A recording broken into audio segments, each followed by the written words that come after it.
আসসালামু আলাইকুম গাইস, আশা করছি সকলে ভালো আছেন। আল্লাহর রহমতে আমরা অনেক ভালো আছি।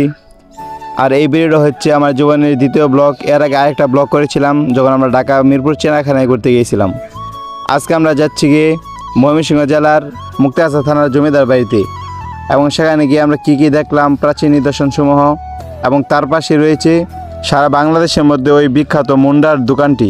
আমরা সেখানে গেলাম, সেখানে গিয়ে সকলেই অল্প অল্প মুন্ডা কিনে নিয়ে আসলাম। তো আপনারা আমাদের সাথে থাকেন, দেখেন আমরা গিয়ে কী কী দেখলাম।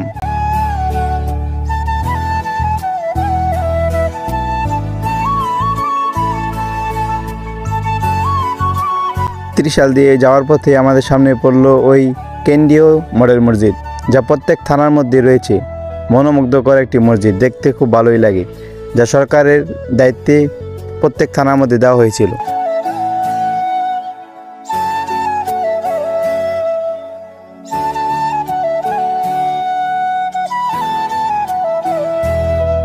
রাস্তা দিয়ে যাওয়ার সময় রাস্তার পাশে এই সবুজ শ্যামল গাছগুলো দেখে খুব ভালোই লাগছিল। আল্লাহর সৃষ্টি কত সুন্দর।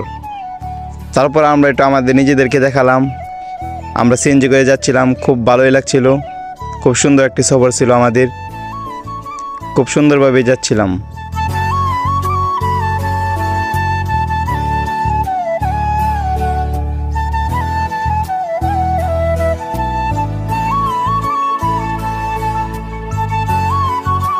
আর আমরা যে রাস্তা দিয়ে যাচ্ছিলাম সেই রাস্তাটা ছিল খুব সুন্দর, মনোমুগ্ধকর। কোনো রাস্তায় জ্যাম ছিল না। সিএনজি করে যাচ্ছিলাম, খুব ভালো লাগছিল। কিন্তু ওই দিন রোদের এই পরিমাণ তাপ ছিল যে আমরা সকলে ক্লান্ত হয়ে গিয়েছিলাম। ছোটো ভাই বাতাস পেয়ে গাড়িতে বসে ঘুমিয়ে পড়েছে। আমরা তো বসে দেখছিলাম কখন কি হয়, কখন আমরা পৌঁছাই।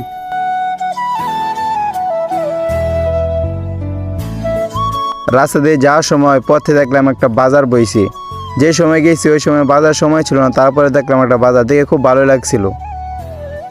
অতপর সবার শেষ হলো আমাদের, আমরা মুক্তাগাছা বাজার পৌঁছালাম। তখন আমাদের মধ্যে থেকে এক ভাই সে গাড়িওয়ালাকে টাকা দিল। এখন মুক্তাগাছা বাজারটা একটু দেখালাম আপনাদেরকে। এইটা হলো মুক্তাগাছা বাজারের একটি মিষ্টির দোকান। খুবই সুন্দর ছিল আমাদের সফরটা। অতপর আরেকটি গাড়ি আমরা ভাড়া করে ওই জমিদার বাড়ির উদ্দেশ্যে রওনা হলাম।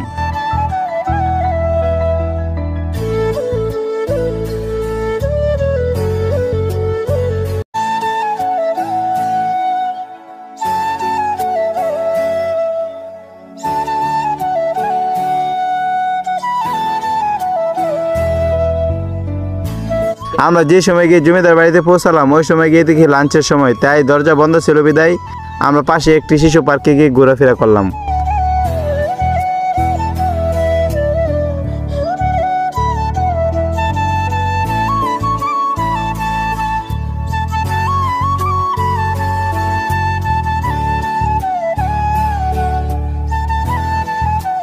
কিছুক্ষণ ঘোরাফেরা করার পরেই তখন আমরা আবার জমিদার বাড়িতে গেলাম।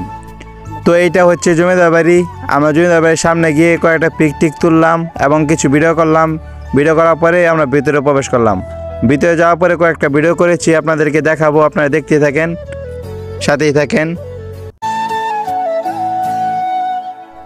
যেহেতু আমরা সেখানে গিয়েছি তো কয়েকটা পিক ভিডিও তো করবই। তো সামনের দিকে একটা অটো গাড়ি ছিল, সেটাকে সরিয়ে আমি ভিডিওর জন্য প্রস্তুত হলাম। ভিতর থেকে আমাকে ডাকতেছে ভিতরে যাওয়ার জন্য।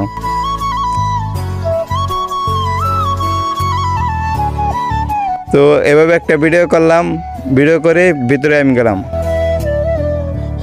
ভিতরে যাওয়ার পর এই যে আমাদের দৃশ্য আপনাদের দেখাবো, দাঁড়ান। এই হলো ভিতরের দিক দিয়ে এক দৃশ্য, খুবই সুন্দর মনোমুগ্ধকর দৃশ্য।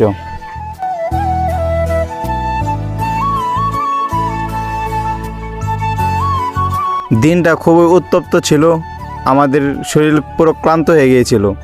তাই আমরা সেখানে আর বেশি সময় নষ্ট না করে চলে আসলাম মন্ডার দোকানে। এখানে এসে আমরা সকালে মন্ডা যার যার মতো কিনে নিলাম। এখন আমার সাথী ভাইরা তারা মন্ডা কিনতেছে।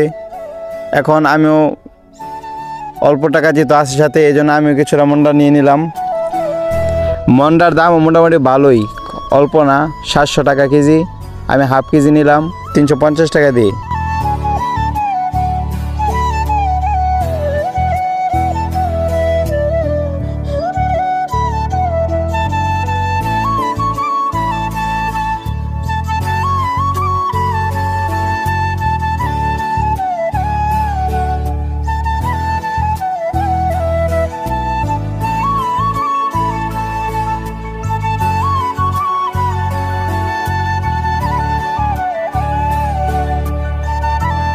এখন আমাদের ঘোরাঘুরি শেষ, মন্ডা কেনাও শেষ। এখন আমরা বাড়ির পথে রওনা হচ্ছি। তো আরেকটা অটো আমরা ভাড়া করলাম, এখন আমরা এই অটোতে চড়ে আমাদের বাড়ির পথে রওনা হচ্ছি।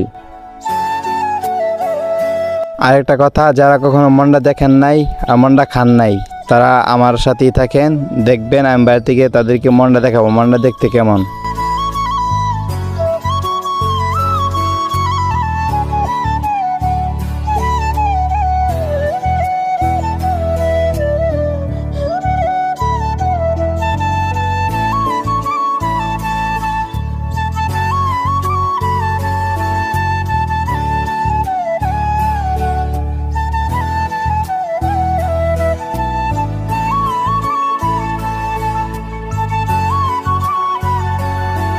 আমাদের ঘোরাফেরা শেষ করে এখন আমরা বাড়ির পথে আছি।